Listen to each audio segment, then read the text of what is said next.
I used to work at a gas station for 2 years. I wanted to learn how to trade. To me, the best way to learn how to trade while making money on the side was finding a job where I could learn trading while working. So I was able to trade London session while working. The first years of trading was very hard. It took me, I'd say, a good 3 to 4 years of practice, learning how my strategy was working, find my hedge, had some losses, lots of time in front of the charts. I didn't want to make millions. I didn't want to make $100,000 a month. The only thing I wanted was to make just a bit more money that I was making at the gas station, so I could quit the gas station and just do trading. Those were the best days.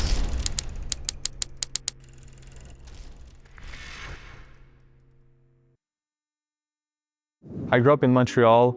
Place was pretty great. I had lots of friends. School was great. Went to school all my life there, playing hockey. I think for entrepreneurs and people that want to stand out and are not wanting to be average, it's pretty hard because not a lot of people have that mindset. And once you try to get out of that box, people have a tendency to try to drag you down a bit, I'd say. So for that side was a bit hard. It's not very common for people to just do something else besides working for somebody else and then have the same routine every single day.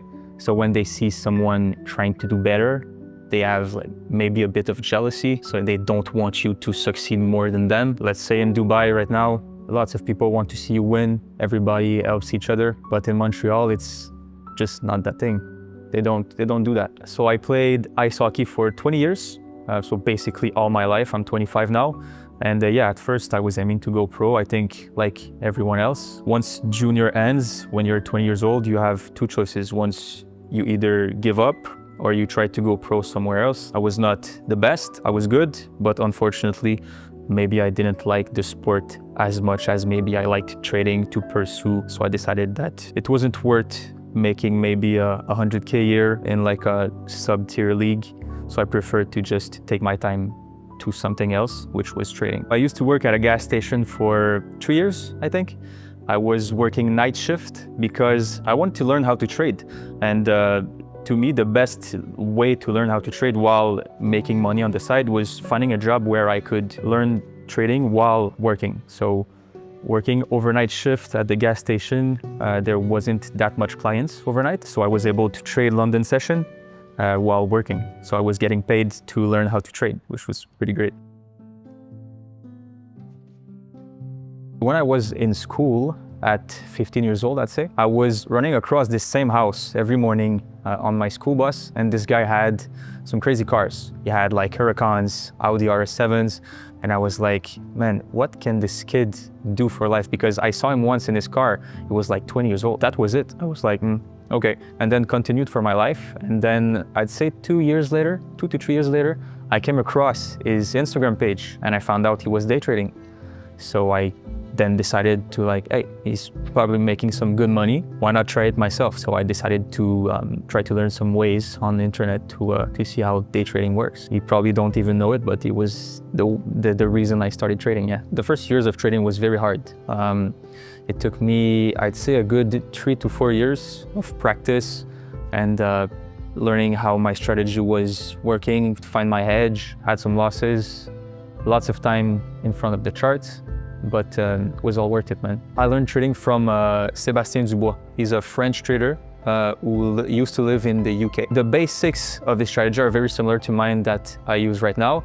It's a lot of Fibonacci, key levels, trend lines, moving average. So it's zones of confluence. And when the price reaches those specific zones, then you wait for a reaction. My trading style right now is more of a hybrid between day trading and swing trading. All my positions are starting as a day trade with a very small stop loss using a high risk reward. But then once my trade reach take profit, I'll never close 100% of my position. I'll always leave, let's say, 25% running. And depending on the direction of the fundamentals of the market, then maybe I'll hold for a long time or not. So it's like a day trade that turns into a swing trade as well. When I told my parents that I was quitting ice hockey and I was also quitting school to pursue a career in trading, my dad knows a bit about trading and he used to think that it was a scam. So he was pretty pissed at me and I said, yeah, just give me time, please. And he said, all right, I'll trust you. My mother said the same thing. They trusted me. They let me live at their place rent-free. They were very good with me. I kind of owe them everything because they were very patient. They didn't ask too much of me at first, and they let me do my thing. When I first started making a bit of money from trading, that was my goal at first. I didn't want to make millions. I didn't want to make $100,000 a month. Only thing I wanted was to make just a bit more money that I was making at the gas station, so I could quit the gas station and just do trading 4 hours a day and then do something else with my life to have fun. When I was able to quit the gas station and just do trading full time, those were the best days. My parents, they are not the most emotional people, so they're not gonna come to me and say, "Oh, Vic, I'm so proud of you." But I know they are because they always tell my sister how proud they are of me. Their friends, every time they have the occasion to say what I do for a living, that I'm in Dubai, that I trade full time, that I drive a McLaren, like they are very proud, and I can see it. I moved to Dubai around 3 years ago, and I think the why is pretty simple. I mean, taxes, the fact that in Canada, business and just being an entrepreneur is not that good, while being here, I mean, it's very more simple and just everything is made here for an entrepreneur to succeed, while in Montreal, not that much. The pros and cons, I only see pros, to be honest. The only cons I can see is like the heat in summer, but the pros, I mean, the people, the infrastructures, everything is so easy to get. I mean, let's say this morning I wanted some stuff for my dryer. It came in like 5 minutes. So everything is super simple. Every guy wants you to win. So it's very nice. I've been running this community called Select Trading for about a year and a half now. First of all, I started only in Canada, so purely in French. But as the time grew, I started to make it in English as well. In this, I share all my analysis every day.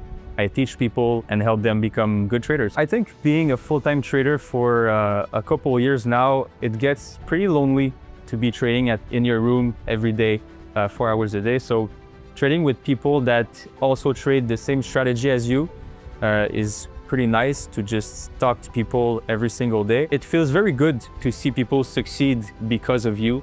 I mean, I've changed a lot of lives and it's feel pretty good. When I meet someone for the first time and he tells me like, "Can you help me?" or "I want to be a trader," I kind of see it like instantly. It's some character, you know when he's speaking, you know if he's really serious or not. So it's pretty easy to see. Someone that is not in a rush to make money is like the best quality ever. I say this to everyone in my community. You need to first be able to act like you're already rich. So if you start trading and you want to make money now, it's gonna be the easiest way that you're not gonna make it into trading. You should be thinking like, I want to learn how to trade. I want to see where it takes me, and then you'll be able to make money. You don't want to start to make money off the back. My future would be, I would be very rich, more than I am right now. I want to be in better shape. I want my students to also be better, and I want to open a trading floor, probably here in Dubai or in Canada. I don't know where yet, but I want to take my most profitable students and make them come trade for me, so probably with my money, and open some kind of like small hedge fund. That would be like my end goal for my community. If you enjoyed this documentary, please subscribe to Wayond for more.